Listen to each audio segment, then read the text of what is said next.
Presentiamo così la quinta batteria. Corsia 1 Michele Orru, alla 2 Vid Lomsi, alla 3 Nicola Bruno, alla 4 Filippo Biesi, in 5 Riccardo Pandini, in 6 Riccardo Berto, alla 7 Davide Schiantino, in 8 Sasha Canevese.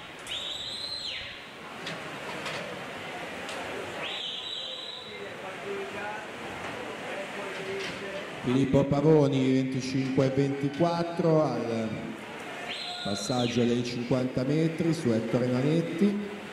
Siamo già alla conclusione quindi di questa prima delle 3 teste di serie. Filippo Pavoni 52-36 su Ettore Nanetti 52-79.